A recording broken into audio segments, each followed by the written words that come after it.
जय राम जय श्री राम जय राम जय श्री राम जय राम जय राम जय मन जय श्री राम मंगल भवन मंगल हरि दबो दशरथ जय बिहारी जय राम जय श्री राम जय राम श्री राम। अयोध्या अध्यात्म रामायण अयोध्या कांड तृतीय साल। आज राजा दशरथ कैकेयी के महल जाने तथा कैकेयी को मलिन वस्त्र में देखकर पूछने तथा कैकेयी को 2 वरदान देने का प्रसन्न तथा प्रातः काल राम के आने पर कैकेयी को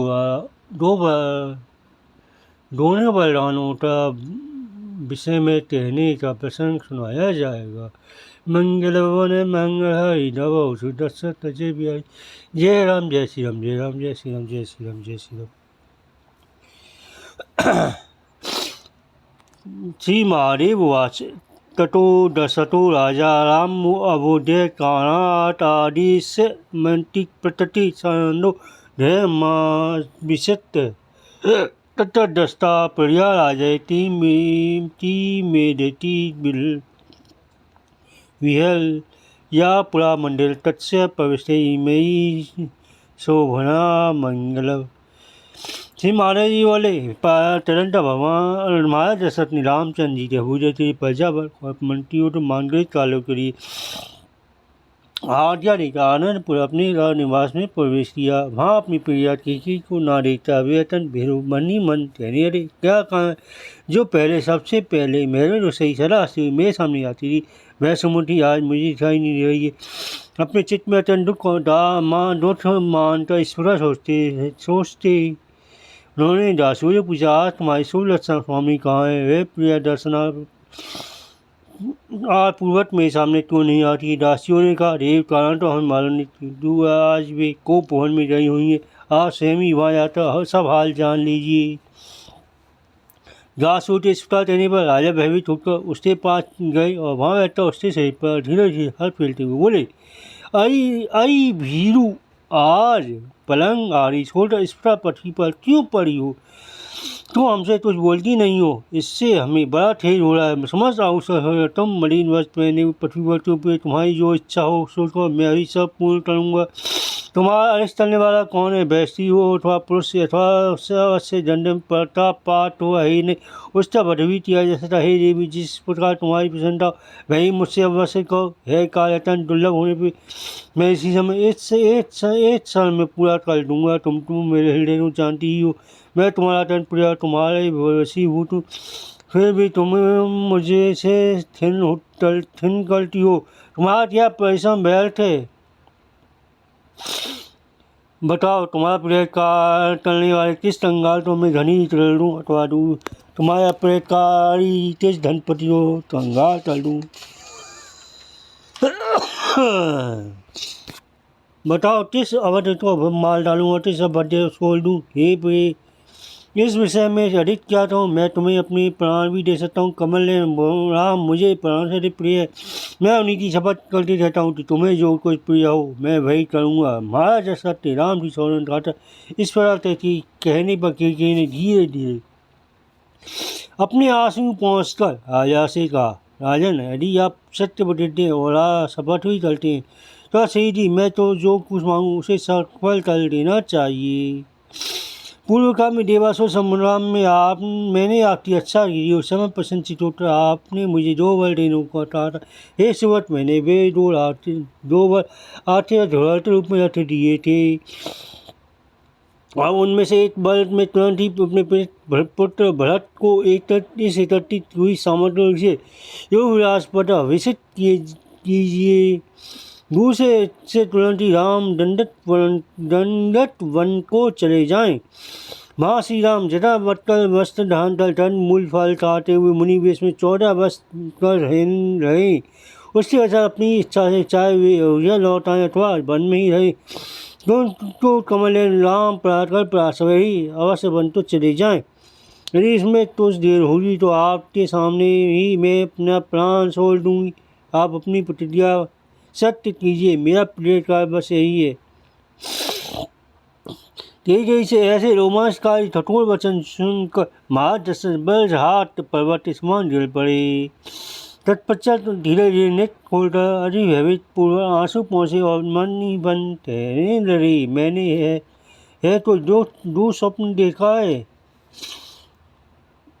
या मेरे चित्त को भ्रम हो गया है। इस समय अपने सामने सैन्य समान बैठी हुई तिलानी देखकर कहने लगे, हे भद्रे, मेरे प्राण को हलने वाले तुम ये वचन क्यों बोल रही हो? कौन नयन राम ने तुम्हारा क्या अपराध किया है? तुम तो मेरे सामने राम के शुभ आया करती थी। तुम तो पहले कहा करती थी, राम मुझे और कौशल्या समान जानकर सदा मेरी सेवा किया करते। तो इस समय तुम यह उल्टी बात कैसे कह रही हो? तुम अपने पुत्र के लिए राज्य ले लो, किंतु राम तो हरी में रहने दो। हे बामे, मुझ पर कृपा को, राम से तुम्हें कोई भय नहीं है। ऐसा कहकर महाराज दशरथ नेत्रों में जय तेरे चरणों में गिर पड़े। तब टीके ने आंखें लाल डालते यूं का, हे राजन, क्या तुम्हारी बुद्धि में भ्रम हो गया है जो अपनी कथन के विपरीत बोल रहे हो? यदि याद रखो, यदि तुमने अपनी प्रतिज्ञा भंग कर दी तो तुम्हें नरक भोगना पड़ेगा। सुनो, यदि प्रातःकाल मृग चिलम बट्टर वस्त्र ढांकर राम बन तो न गए तो मैं तुम्हारे सामने ही फांसी लगाकर या विष खाकर मर जाऊंगी। तुम संसार में सभी सभाओं में मैं सत्य प्रतिज्ञ हूँ ऐसा कहता लोग रोटी में डाला करते थे। आज तुम राम की शपथ करते भी की हुई प्रतिज्ञा को भी तोड़ रहे हो। अतः तुम्हें नरक में जाना पड़ेगा। अपनी प्रिया के ऐसे कठोर वचन सुन महाराज दशरथ दुष्ट समुद्र में डूबकर बड़े व्याकुल हो गए और मत्स्य के समान मूर्छित संज्ञा शून्य होकर पृथ्वी डर पड़ी। इस प्रकार अत्यंत दुखी था उनकी वह रात्रि 1 वर्ष से समान बीती। इधर अरुण सूर्योदय होते ही गायक पंडितजन स्तुति गान करने लगे। टिंकू टेकई उन सबको रोककर क्रोध से बहती हुई थी। तदनंतर प्रातः होने ब्राह्मण क्षत्रिय वैश्य शुक्ल कन्या जीव वसत चमन आदि हाथी और घोड़े आदि सही अभिषेक का उपयोगी वस्तुएं मध्यद्वार पर उपस्थित की गईं। इसके अतिरिक्त विशिष्ट जी के आदि अनुसार मुख्य वारांगनाएं पूर्ववासी और जनपदवासी भी वहाँ उपस्थित हो रहे। उस रात स्त्री बालक वृद्ध किसी को भी नींद न आई। सभी को चटपटी हट रही थी कि हम रेशमी पीताम्बर पहने भगवान हम तो कब देखेंगे। जो समस्त आभूषण से सुज्जित उज्ज्वल तीरे तो तंत्र पहने हुए तरह मणि से विभूषित और क्षेत्र कमजोर समान श्याम सुंदर है एवं शुभ लक्षण छप्पन श्री लक्ष्मण जी जिनके ऊपर श्वेत श्रद्धा था है। ऐसे श्री राम के राज्य अभिषेक के अनंतर पन्न मुसान है हाथी बच्चा आते हुए हम सब कब देखेंगे। वह मंगल प्राप्त है कब हुआ। इस पर सभी पूर्वासी अर्चित अति उत्कंठित हो रहा था। यही मन की बात सुमंत है सोचता थी, महाराज अभी तक क्यों नहीं उठे। धीरे धीरे महाराज दशरथ पास गए। पहुँचता उन्होंने जय जय जयकार कर राजा तो से झुकाकर प्रणाम किया। उन्हें अत्यंत खिन्न देखकर केकई से पूछा, यह भी केकई आपका बोलते हो तो ये आज महाराज मरने से दिखाई देते हैं। इस पर केकई ने कहा, आज महाराज तिरो रात्रि में बिल्कुल नींद नहीं आई। रात्रि भर राम का चिन्ह ललते हुए राम राम ही रटते रहे। इसता जाते रहने का राजा को स्वस्थ से दिखाई देते हैं। महाराज राम को यहाँ ले आ देखना चाहते हैं, इसलिए तुम श्री उन्हें ले आओ। हमने महाराज की आज्ञा पाए बिना मैं कैसे रह जा सकता हूँ। मंत्री का वचन सुन महाराज बोले, मनसुमंत मैं मनोहर मूर्ति राम को देखूंगा, तुम उन्हें सिर ही ले आओ। राजा के ऐसा कहते सुमंत तुरंत राम के महल में गए। बिना लोग टोकते तुरंत भीतर जाकर राम से कहा, कमल नयन राम, तुम्हारा कल्याण तुम श्री मेरे साथ पिताजी के स्थल चलो। महाराज तुम्हें देखना चाहते हैं। सुनते राम सचित से होकर तुरंत ही रथ पर चलकर चले। सारथी और लक्ष्मण सहित भगवान राम ने मध्य द्वार पर विराजमान विशिष्ट का केवल दर्शन मात्र से सत्ता कर जल्दी से पिताजी के पास पहुंचता उनके चरणों में प्रणाम किया। उस समय राम को गले लगाने के जो ही उत्तर महाराज दशरथ ने आवेश से बुलाए तो वह बीच में ही दूरपूर्वक हा राम कहते उजड़ पड़े। तब रामचंद्र जी ने हाहाकार करते हुए सीता से उन्हें गले लगा लिया, अपने गोद में बैठा दिया। महाराज तो मूर्छित देखकर आ निवास सतत की समस्त महिलाएं रोने लगी। हे सोचता जी यह रुदन क्यों हो रहा है, बस ही वहाँ चले आए। भगवान राम ने कैसे पूछा, महाराज तेज का क्या कारण है? इस पर पूछने में सखी बोली, हे राम, माया से इस दुख के कारण तुम ही हो। तुम्हें अपने उनके दोषों को शांत करने के तो पूरे कार्य करना होगा। तुम सत्य प्रतिज्ञ हो। महाराज को भी सत्यवादी बनाओ। उन्हें पसंद होता मुझे 2 बल दिए हैं, किंतु उनकी सफलता तुम्हारे ही अधीन है। महाराज तो तुमसे कहने में संतोष मालूम होता है, तुम्हें सत्य पास में बंधे अपने पिताजी की अवश्य अच्छा करनी चाहिए। थोड़ी पुत्रता शब्द अर्थ ही है जो पिता की नरक से अच्छा करता कहेगी। बात सुनकर राम ने मानो सूर्य से विद्युत हुए समान विद्युत होकर कहा, माता यार हमसे ऐसी बातें क्यों कहती? पिताजी के लिए मैं जीवन भी दे सकता हूँ, भयंकर विष भी पी सकता हूँ, और सीता कौशल्य राज्य को भी छोड़ सकता हूँ। जो पुत्र पिता की आज्ञा के बिना ही उनका अवश्य कार्य करता है वह उत्तम है। जो पिता के कहने पर करता है वह मध्यम होता है, जो कहने पर भी नहीं करता वह पुत्र को विस्तार के समान है। अतः पिताजी ने मेरे लिए जो तुझे आज्ञा की है मैं उसे अवश्य पूर्ण करूँगा। वह सदा सत्य। राम 2 बात नहीं कि अभी नहीं कहता। राम जी से ऐसी प्रतिज्ञा सुनते ने इस बार कहना आराम थे, हे राम, तुम्हारे अभिषेक जो कुछ समझ की गई है उसे द्वारा निश्चय मेरे पुत्र भरत का अभिषेक होना चाहिए। यही मेरा प्रथम बल है। दूसरे बल के अनुसार पिता की आज्ञा से आज तुरंत ही तुम 72 वस्त्र जटा धारण कर वन को चले जाओ और मनो से भोजन करते हुए 14 वर्ष रहो। बस तुम्हारे पिता का है ही कार्य जो तुम्हें करना चाहिए, किंतु राजा इन सब बातों कहने में तुमसे संतोष करते। श्री रामचंद्र जी बोले, हे माता भरत, आनंद से यह भूराज्य हो गए। मैं अभी दंडक कराने तो जाता हूँ, किंतु इसका कारण मालूम नहीं होता कि महाराज मुझसे क्यों नहीं कहते। राम के वचन सुनकर उन्होंने अपने सामने बैठे दुखा तो महाराज सत्य ने इस प्रकार वह दुख को जो बड़े वचन गए,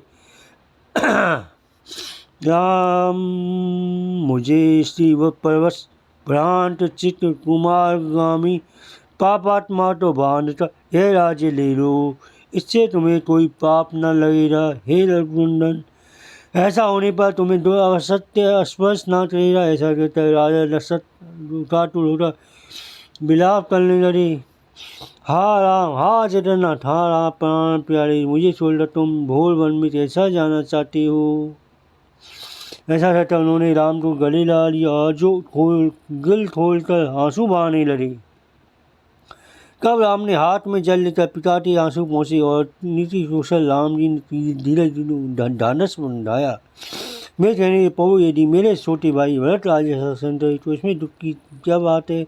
मैं भी इस प्रतिज्ञा का पालन कर फिर अपना के पास अयोध्या लौट ही आऊँगा। और हे राजन, वन में रहने से तो मुझे राज्य से भी अधिक करोड़ गुना सुख प्राप्त होगा। इसमें आपके राजसत्य इतनी अच्छा होगी, देवता और ताले से दो किसी का भी हित हुआ। अरे राजन, वनवास में सबका मेरा मान गुण है। अतः मैं सीधी जाना चाहता हूँ। माता कहती है, हार्दिक व्यथा शांत हो, अभिषेक के लिए इकट्ठी हुई है समझ अलग लग दी जाए। माँ का कौशल शांत होना देकर जान दीजिए तो समझा बुझाता मैं भी आता हूँ। आप तो चरणों बदना का आनंद पूरा बनते जाऊँगा। ऐसा कहकर उन्होंने पिता की परिक्रमा की और माता कौशल्य से मिलने चले गए। इस समय माता कौशल्य राम के मंगल चली विष्णु भगवान की पूजा कर रही थी। उन्होंने तो हवन कराते ब्राह्मण को भोजन दिया था। इस समय मौन धारण कर इतार से शिव विष्णु भगवान का ध्यान कर रही थी। अपने हृदय में सिद्ध धन स्वरूप तेजो में नीति से स्वरूप सिद्धानंद में भगवान विष्णु का ध्यान करती किया। उन्होंने श्री राम जी को नहीं देख पाया। अंतस्थित में घन चित्त प्रकाश निर्लिप्त वाटी से स्वरूपम विष्णु सदानंद मैं हृदय सा भावयंती न दर्श रामम। नीतिशिम अध्यात्म रामाय रमामाय शिव सम्माने योद्धा तांडे तृतीय साल। ओम जय श्री राम जय राम जय श्री राम जय राम जय श्री राम जय राम जय जय श्री राम जय राम जय श्री राम जय श्री राम।